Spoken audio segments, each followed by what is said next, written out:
Streaming apps are the main way to watch everything now, but even the free ones with ads are getting more popular. It's starting to become just like how it was with cable TV, plus a few premium ad-free channels, proving that the more things change, the more they stay the same. Could the old, dead way of renting movies and video games be reincarnated like cable was? The demise of Blockbuster can be seen as you either die the hero or live long enough to become the villain. But was Blockbuster the villain the whole time?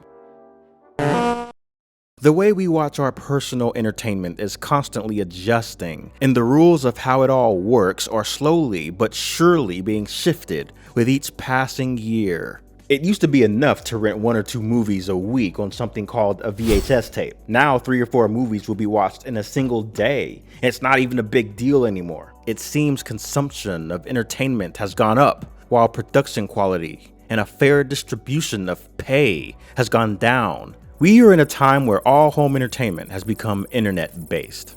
First, it was all of TV, film, and personal videos. But most recently, video games has gone dominant to downloading off the internet. You're seeing more subscription-based streaming services. As more of these companies figure out how streaming works, more are building their own streaming apps. I think we all know who had a big part in making this. But how did this whole home entertainment video thing get started? What inspired today's streaming subscription model? Somebody might say it was all started by Blockbuster, but not quite. Before there was Blockbuster, there was your everyday mom and pop brick and mortar video rental shop. Renting movies goes back to 1975. A German native named Akkad Baum would rent out his own personal collection of Super 8 film on the side and eventually added videotapes. Our friend Sony in Japan contributed to the boom of video stores by making Betamax in 1975. Along with the Betamax came commercially available video recorders.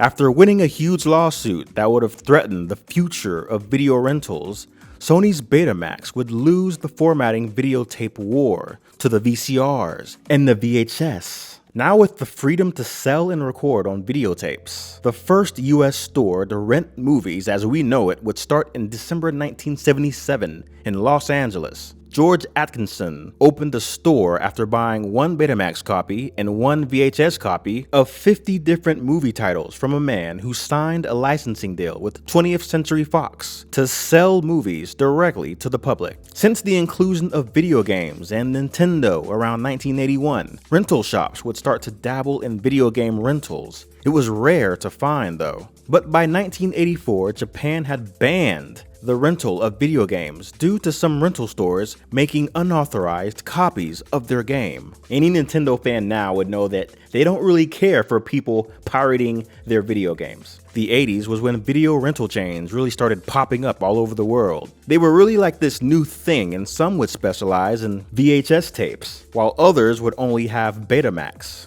It was common to find not only tape rentals, but the hardware needed to watch the tapes. Some of the first video rental chains in the West include Family Video, founded in 1978, which mostly built stores in rural areas like Oklahoma. West Coast Video, founded in 1983, which, funny enough, was not established in California like you might think, but in Pennsylvania. It would then spread mostly into Canada. Then you had Movie Gallery, founded in 1985, who eventually bought Blockbuster's largest chain competitor, Hollywood Video. Founded in 1988, Hollywood Video in its prime was pretty awesome. It had its own version of GameStop inside the store called Game Crazy, which obviously specialized in video games. I remember going into Hollywood Video just to get to the Game Crazy, and I felt kind of weird about it because it seemed that at that point in the 2000s, video game rentals were selling better than the movie rentals. Then, of course, you had Blockbuster Video, founded in Dallas, Texas, 1985. It was literally started because the video rental business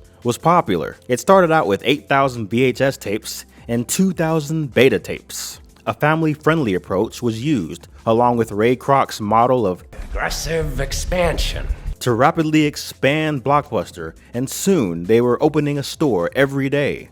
In 1988, it was America's leading video chain with some 400 stores. By the early 1990s, it had gone overseas and had 1,000 stores. This aggressive expansion move involved buying up smaller rival shops. And when it came to renting video games, Nintendo from Japan would try to stop them in 1989 with multiple lawsuits, but they would lose. And in Blockbuster's greed, they would actually help popularize the entire video game industry by confirming the right to rent Nintendo games in the US. At the start of the 90s, Blockbuster was already becoming a multi-billion-dollar company, but cable TV was on the rise, and the owner of Blockbuster, who at this point was co-founder of Waste Management, was becoming concerned that new technology was starting to threaten his business. He decided to invest with Viacom. Viacom would actually buy Blockbuster in 1994 for $8.4 billion.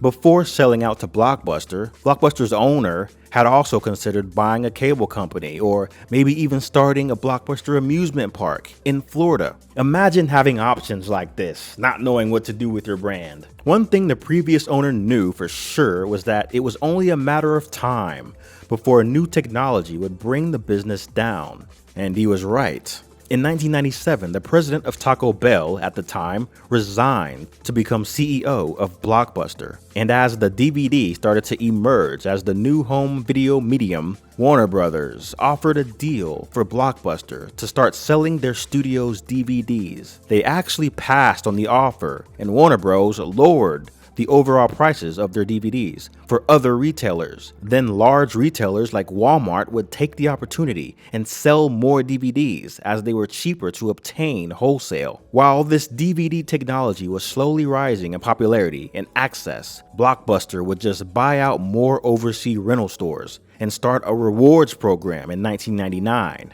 They did actually try something big in 1998 by creating a film studio distribution company that specialized in buying and making movies specifically for home video use. And then the early 2000s happened, and while this was considered peak Blockbuster, this was also the time when it started to sink like the Titanic. It started with Viacom selling off Blockbuster, and then, like bad karma, Blockbuster would turn down a chance to buy some company called Netflix. Then they made an attempt to create a video-on-demand service, but that deal fell flat after their business partner Enron went bankrupt. The 2002 DVDs are blowing up, and Blockbuster can't ignore it anymore, so their response is to not only start renting DVDs, but to buy up other DVD chains, more video game chains, and try to establish their own online DVD subscription service, stealing that idea from Netflix.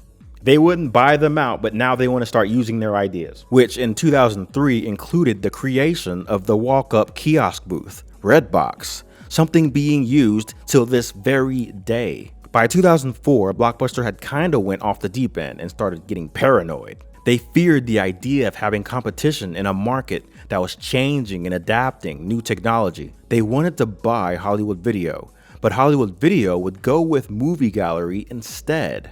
Maybe as a big middle finger to the big corporation trying to buy them out. I love that. This whole time in the early 2000s, while Netflix had it all figured out, Blockbuster was having a hard time adapting to DVDs and the whole online thing. First of all, DVDs are better to be sold than rented. It seemed like the main thing was that it was all just hard to maintain. Yeah, you didn't have to rewind them, but with reusing DVDs, you have to deal with scratches, keeping them clean, making sure they still play. You wouldn't want to rent a DVD and find out it couldn't play when you get home. I've dealt with this by renting their video games a few times, which at this point were using primarily DVD discs. DVD rentals were more expensive. If I recall, they were like twice as much as regular tape or cartridge rentals. It became more obvious that buying a movie at the Walmart across the street would be a better deal than renting one at Blockbuster. Then you had Blockbuster's notorious late fee. With higher priced DVDs and video games, they actually tried to raise the price on the late fees. But in 2005, Blockbuster would, in a sense,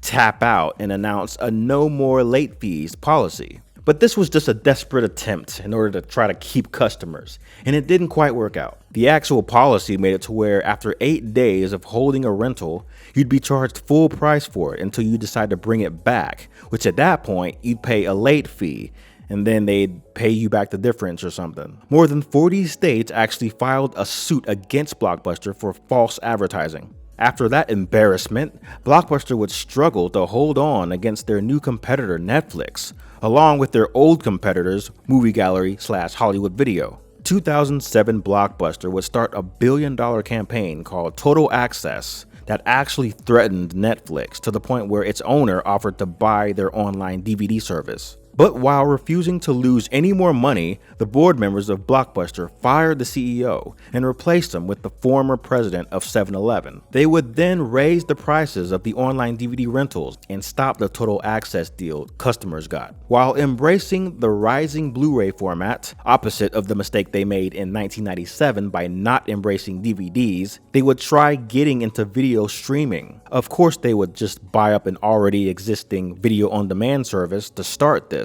instead of just trying to build one from the ground up. Even though they were clearly just riding on the ideas of Netflix and Redbox, the new CEO of Blockbuster would throw mad shade at them. In an interview, he says, quote, "I've been frankly confused by this fascination that everybody has with Netflix. Netflix doesn't really have or do anything that we can't or don't already do ourselves." It's really quite disrespectful that he said that, because if Netflix hadn't started doing it first, y'all wouldn't even be trying it. In 2009, Blockbuster started their own kiosk system called the Blockbuster Express in order to compete with Redbox, something that's already been around since 2003. Finally, in 2010, right after their actual competition, Movie Gallery / Hollywood Video, went bankrupt, Blockbuster would go bankrupt as well. Blockbuster has actually never really had an original idea its whole time of existence. The whole reason it was even started in 1985 was because video rental stores were getting popular. Everyone else was doing it, and they spent the majority of the 2000s desperately trying to copy Netflix's model. They adapted to the internet with the grace of an old man who refuses to learn new techniques and barely had a grasp on the DVD in the mail online subscription concept. Speaking of online subscriptions, subscribe. The nail in the coffin for Blockbuster was the swift rise of internet streaming. They simply could not keep up, and Netflix, while never really meaning any harm to Blockbuster, had the last laugh. In fact, for some reason, maybe out of respect or just to capitalize on the nostalgia factor, Netflix would produce a workplace comedy in 2022 called Blockbuster. Thankfully, it got canceled, but it's come to the point where everything entertainment-wise is being used through the internet. You still have physical copies of things like video games and movies because there are still people who use Blu-ray players. Some are even still using VHS players. In some cases, it's the same reason people still buy record players and vinyl versions of music that originally came out on CDs. A lot of us just really like being able to own and touch our favorite media. Keyword being we want to own it. The idea of renting software has lost all value. Could you really imagine now in 2023 renting a movie or a video game for 5 days and then giving it back? Those days are over. Buying said video game or movie is clearly a better deal than renting it for a week. And you can thank Blockbuster in the 2000s for proving this. Maybe if Blockbuster had decided to sell media straight up like retailers were doing right under their nose, maybe they'd still be here. But then maybe they wouldn't be Blockbuster anymore. Maybe they'd just be like their competitors. And that seemed to be one of Blockbuster's worst fears. They'll take the ideas of their competitors, but they would never want to become them. Blockbuster could have been better sports. They could have worked with other media distributors and figured something out. But instead, they went around buying up smaller businesses, trying to expand more stores, all while failing to truly adapt and take advice. They went around like they were the McDonald's of home video entertainment. And for a while in the 90s, they actually were. But Blockbuster was really greedy and tried to monopolize the whole home video movement altogether. While trying to take the market for themselves, they have actually took part in destroying it by turning everyone off on video rentals, putting all their eggs in one basket, and going bankrupt off stolen ideas. It's easy to see that Blockbuster couldn't adapt, but even if they did, there would still be long-term negative effects. You can look at Netflix now and see that they've been running into their own set of problems. Because everything is streamed and downloaded over the internet, everything is being watched and consumed faster. It takes more to retain people's attention, and overall consumption has increased while production quality has clearly decreased. Now there are people who'd say that Netflix is too expensive for the low-quality trash they keep producing. Die the hero or live long enough to become the villain. All the streaming services now are copying something from another, doing whatever seems to work and retaining viewership. And this was primarily the same strategy Blockbuster had. But Blockbuster was just so smug and rude about it. If they couldn't compete, they would copy the competition and then talk shit about them in private. If they could just buy them out and produce more of their own stores, they would just do that. I've actually lost a lot of respect for Blockbuster and how they moved from 2004 to 2009, and I'd say that they deserved what happened to them. The whole home video and video game rental concept is super dead, with no way of coming back, and Blockbuster killed it. Well, like and subscribe for more random nostalgia and interesting coincidences surrounding said nostalgia, and I will see ya.